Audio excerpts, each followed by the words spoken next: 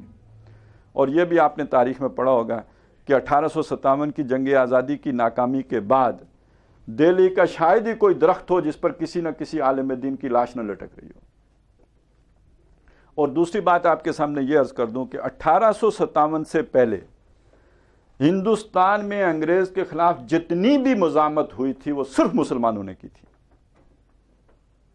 اس میں ہندو کا کوئی عمل دخل نہیں تھا. اور اس کی وجہ بھی صاف ہے کہ ظاہر ہے ہندو کا تو مسئلہ ہی نہیں تھا نا. ہندو پہلے مسلمانوں کا غلام تھا، اب مسلمانوں کی جگہ انگریزوں کا غلام ہو گیا، تو اس کے لیے تو کوئی سچویشن بدلی نہیں سوائے اس کے کہ اس کے ماسٹرز بدل گئے. پہلے مسلمان تھے، اب اس کی جگہ پہ انگریز آئے، تو ہندو کو کوئی پرابلم اتنی بڑی نہیں تھی.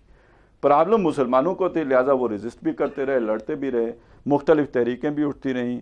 وہ ایک تحریک ہو دوسری ہو، 1831 میں تحریک شہیدین ہو، وہ بھی سارے کے سارے مسلمان ہیں، وہ بھی ناکامی سے دوچار ہوئی دنیاوی اعتبار سے. پھر 1857 کی جنگ آزادی ہے جس میں پہلی دفعہ ہندو بھی شریک ہوئے، نہیں تو اس سے پہلے ہندو کبھی شریک نہیں ہوئے. لیکن 1857 کی جنگ آزادی جو بھی مقامی لوگ تھے، اب میں مسلمان نہیں کہہ رہا، مقامی لوگ کہہ رہا ہوں، ہندوستانی جو تھے وہ اپنا مقصد حاصل کرنے میں کامیاب نہیں ہوئے، بلکہ وہ بہت سے اعتبارات سے کاؤنٹر پروڈکٹیو ثابت ہوئی. اس اعتبار سے کہ اس سے پہلے بہرحال ایک علامتی بادشاہ تو دہلی میں موجود تھا، اب انگریز نے باقاعدہ اپنی قلمرو میں ہندوستان کو شامل کر لیا اور یہاں ملکہ برطانیہ کا آرڈر جو ہے وہ نافذ ہونا شروع ہو گیا. جو آج ہم چاہ رہے ہیں کہ قبائلی علاقوں میں ہو رٹ آف دا گورنمنٹ، تو گویا ملکہ برطانیہ کے رٹ ہندوستان پر قائم ہو گئی 1857 کی جنگ آزادی کے بعد. اب مسلمانوں کے بڑوں نے سر جوڑا ہے اور اس کے بعد گویا وہ اس نتیجے پہ پہنچے. اب بہت تلخ بات ہے جو شاید بہت سے حضرات کو پسند نہ آئے، لیکن حقیقت ہے کہ ہمارے ہاں ہندوستان میں ایک فتویٰ دیا تھا غلام احمد قادیانی نے کہ اب دین کے لیے قتال کرنا حرام ہے، نہیں کیا جا سکتا. لیکن آپ باقی پالیسیز دیکھ لیجئے، باقی کسی نے فتویٰ نہیں دیا کہ حرام ہے، لیکن عملاً سب نے وہ پالیسی اختیار کی کہ گویا فیزیبل نہیں ہے. بس اتنا سا فرق ہے. اس نے تو حرام ہونے کا فتویٰ دے دیا کیونکہ وہ تو نبی بن کے آیا تھا نا، جھوٹا ہی تھا، لیکن نبی تو یا تو حلال کہے گا یا حرام کہے گا، تو اس نے تو کہا حرام ہے. لیکن باقی جو بھی اب تحریکیں اٹھ رہی ہیں گویا وہ قتال کو فیزیبل نہیں سمجھ رہی ہیں. 1857 اور 1867 میں دارالعلوم دیوبند کی بنیاد رکھی جا رہی ہے، اور دارالعلوم دیوبند کی بنیاد رکھنے کے پیچھے سوچ کیا ہے؟ مولانا مناظر احسن گیلانی رحمۃ اللہ علیہ کی کتاب موجود ہے التذکیر بسورۃ الکہف، اور سورۃ الکہف کے حوالے سے وہ کہتے ہیں کہ جیسے وہ اصحاب کہف نے بادشاہ کی یلغار سے بچنے کے لیے اپنے آپ کو غار میں جو ہے وہ محفوظ کر لیا تھا، یہ مدرسے اب ہماری غاریں ہیں. یعنی اعلان ہو رہا ہے کہ در حقیقت اب انگریز کا ہم مقابلہ میدان میں نہیں کر سکتے، ہم تو اب اپنے دین کو بچا سکتے ہیں غار میں گھس کر، کھڑے ہو کے مقابلہ کرنے کی گنجائش ہی نہیں ہے. فرق صرف اتنا ہے کہ یہ مدارس ہماری وہ غاریں ہیں. اور یہ بہرحال اپنی جگہ پہ حقیقت ہے کہ آپ پچھلی یہ جو 150 سال کی تاریخ اٹھا کے دیکھ لیں تو دین کی اگر کچھ حفاظت ممکن ہو سکی ہے تو انہی غاروں کے طفیل ہو سکی ہے. یہ سوچ سمجھ کر، یہ حادثہ نہیں ہے، سوچ سمجھ کر حکمت عملی بنائی گئی تھی. اس یلغار کا ہم اب مقابلہ نہیں کر سکتے سوائے اس کے کہ ہم اس طرح کے مدارس بنا کر انہیں اصحاب کہف کی غار قرار دے کر اس تہذیب سے، اس تمدن سے، اس دنیا سے، اس جدید دور سے منہ موڑ کر، کٹ کر، علیحدہ ہو کر ہم اپنی ایک دنیا بسائیں. اور 1876 میں علی گڑھ کی بنیاد پڑ رہی ہے.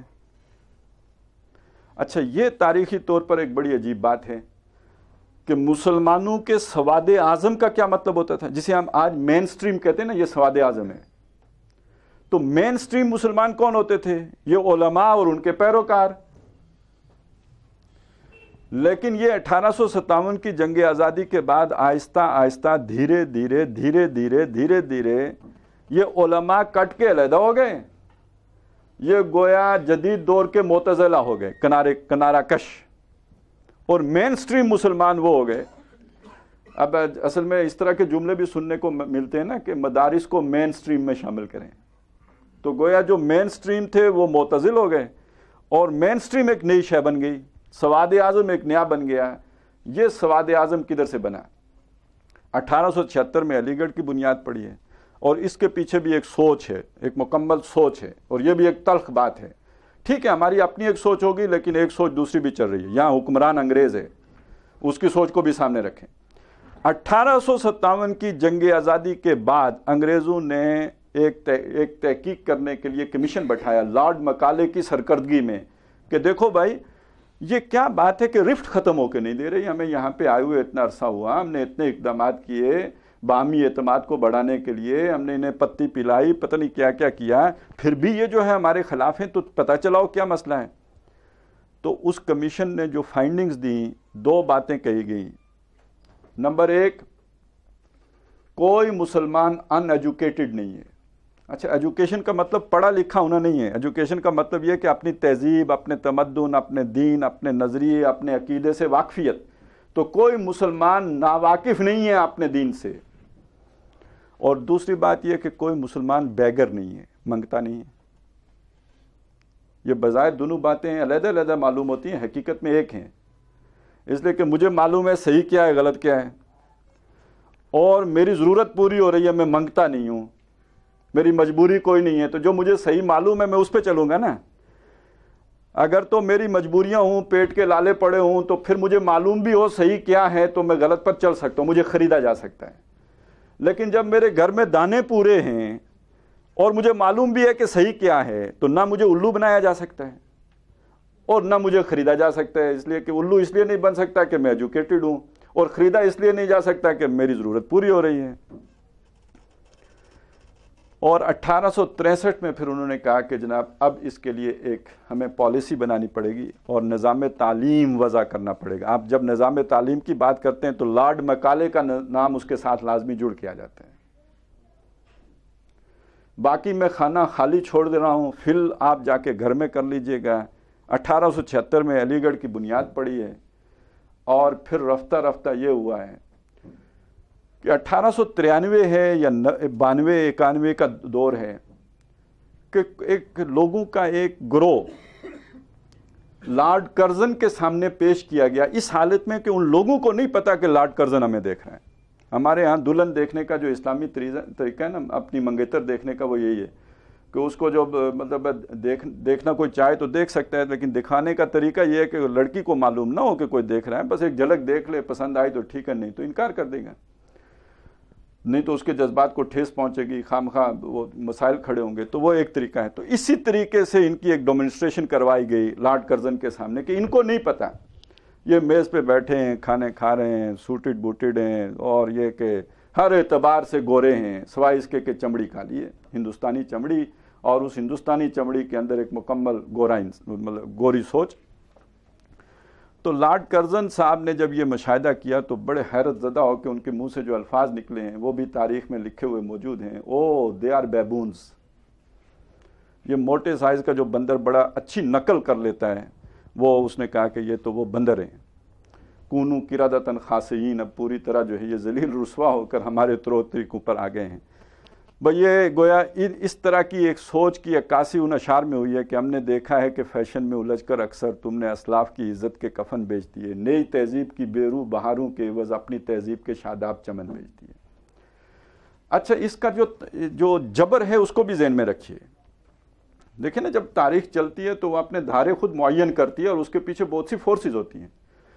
اب ایک دور وہ ہے جب آپ کا ایک نظام قائم ہے، اس نظام کے ساتھ جو پورا بیوروکریسی کا سسٹم ہے وہ آپ کا ایجوکیشن سسٹم اس کو سپورٹ کر رہا ہے۔ آپ نے فارسی پڑھی ہے تو سرکار کی زبان فارسی ہے، آپ کہیں منشی لگ جائیں گے، کہیں قاضی، اور آپ نے دین پڑھا ہے تو کہیں قاضی لگ جائیں گے، کہیں آپ سے ماہرین کے طور پر فتویٰ لیا جائے گا تو آپ کھپ جائیں گے۔ لیکن اب جب نظام دوسرا آ گیا، فارسی کی جگہ انگریزی سرکاری زبان ہو گئی، تو اب پڑھو فارسی بیچو تیل۔ یہ اسی دور کا محاورہ ہے نا، پہلے بندہ جو فارسی پڑھ گیا اب اس کے واری نیاری ہو گئے، اب تو وہ کھائے گا پیے گا عیاشی کرے گا، سرکار کا نوکر ہوگا. لیکن جب نظام بدل گیا اب یہ ہے کہ فارسی پڑھے گا تو تیل بیچے گا، نوکری تو نہیں ملنی فارسی کی بنیاد پہ، وہ تو انگریزی پڑھے گا تو نوکری ملے گی. اور پہلے اگر اس نے کوئی دین کا علم حاصل کر لیا تھا، مفتی ہو گیا تھا یا قاضی بننے کے قابل ہو گیا، ٹھیک ہے عدالت شرعی موجود ہے، وہاں جا کے فتوے دے گا، فیصلے کرے گا، جج لگ گیا ہے تو اور بڑی بلا بن گیا ہے. لیکن اب جب انگریز کا قانون آ گیا تو وہ پڑھا کرے فتویٰ، اور اگر کوئی مانگے گا بھی اس سے فتویٰ تو مفت، کیونکہ فتویٰ مانگنے تو اب غریب جائے گا اور اس کے پاس اس کو دینے کے پیسے تو نہیں ہے کہ جناب ہاں میری بیوی کو طلاق ہوئی ہے کہ نہیں ہوئی ہے، وہ کہے نہیں پہلے فیس نکالو، تو پھر کیا وہ بیچارہ وہ مہر پہلے دے یا فیس پہلے دے. تو یہ اب جب یہ دور آ گیا تو اس میں اگر آپ نے سروائیو کرنا ہے تو نیچرلی آپ اس طرف جائیں گے کہ جو آپ کی سروائیول کے لیے ضروری. بلکہ مجھے اس سروائیو کے لفظ سے ایک شعر یاد آ رہا ہے، پتہ نہیں صحیح پڑھ بھی سکوں گا یا نہیں، حفیظ جلندری کا شعر ہے. مجھے مسجد سے مکتب کی طرف تقدیر نے کھینچا، مجھے مسجد سے مکتب کی طرف تقدیر نے کھینچا، تنازع للبقا کی آہنی زنجیر نے کھینچا. تو یہ ایک حفیظ کی تاریخ نہیں ہے، یہ ہماری انٹیلیجنسیا کی تاریخ ہے کہ آپ اگر کچھ بن سکتے ہیں تو اب آپ مسجد میں رہ کے تو تنازع للبقا کی جنگ نہیں لڑ سکتے. آپ کو وہ جنگ لڑنے کے لیے مسجد سے نکل کر مکتب اصل میں اسکول اور کالج اور اس کے لیے استعمال ہوتا تھا، اب آپ کو ادھر جانا ہوگا. تنازع للبقا کی آہنی زنجیر نے کھینچا. اب یہ جو لوگ تیار ہوئے، یہی بعد میں پھر بابو بنا ہے، بہت یہ 1918-20 کے قریب جا کے وہی بیبونز بدل کے بابو ہو گیا. اور پھر وہ کتنا آئیڈیلائز ہوا، کتنا گلیمرائز ہوا. یعنی وہ ان پڑھ مائیں بھی اپنے ان پڑھ بیٹے جس کو پڑھانے کا کوئی انتظام نہیں تھا اس کو نام بھی بابو رکھ دیتی تھی. اور پھر بابو سنی گڈی والا جو ہوتا تھا، تو یہ سارا اصل میں اس کو اتنا یعنی ایک خوبصورت بنا کے پیش کیا گیا. دوسری طرف کیا ہوا کہ بہرحال وہ اجنبی ہوتے چلے گئے. جیسے میں نے کہا نا، وہ معتزلہ جو اصل مین سٹریم تھی وہ معتزلہ گویا ہو گئے، اس اصل رو سے کٹ کر ایک چھوٹی سی رو کے طور پر باقی رہ گئے. اور وہ جامد سے جامد ہوتے چلے گئے. وہ زمانے کے ساتھ ہم آہنگ کیا ہوتے، زمانہ ہی ان کے ہاتھ سے جو ہے وہ طوطے کی طرح اڑ گیا تھا اور وہ دیکھتے رہ گئے اور یہ جا وہ جا. یہ وہ دور ہے کہ مسلمانوں کی ایک نئی لیڈرشپ پیدا ہوئی ہے، بالکل نئی لیڈرشپ. اور یہ دونوں دو انتہائیں ہیں. یہ بات آپ اپنے ذہن میں بالکل واضح طور پر کر لیں. یہ علی گڑھ اور یہ دیوبند، یہ دو انتہائیں، دونوں علم کے دھارے ہیں لیکن دونوں جس طرح کی شخصیات پیدا کرتے ہیں بالکل اپوزٹ. ایک جو ہے مغرب کے رنگ میں رنگی ہوئی اور دوسرا وہ 1400 سال پرانے رنگ میں رنگی ہوئی. اس کے لیے ایک تعبیر اختیار کی گئی تھی آج سے کوئی 50-60 سال پہلے ڈاکٹر اسرار احمد رحمۃ اللہ علیہ کی طرف سے کہ مرج البحرین یلتقیان، یہ دو ندیاں ہیں جو ساتھ ساتھ بہ رہی ہیں، بینہما برزخ، ان کے درمیان مگر ایک ایسی برزخ ہے لا یبغیان، جو پاٹی نہیں جا سکتی. یہ دو دھارے ہمارے ہاں چل پڑے اور ان میں بعد المشرقین ہے، ایک طرف کا دوسرا اس طرف کا. یہ تناظر ہے کہ جس میں تحریک پاکستان چلی ہے. اور تحریک پاکستان میں یہ بات بڑی عجیب ہے کہ یہ جو دیوبند کا دائرہ ہے اس کی جو گاڑی شکل تھی اور یہ جو علی گڑھ کا دائرہ ہے جو اس کے نتیجے میں ایک گاڑی پرسنالٹی تیار ہوتی، کریکٹر تیار ہوتا ہے، یہ دونوں ایک پیج پر تھے. کیونکہ اس علی گڑھی سوچ کی انتہا کیا ہے؟ Secularism, liberalism.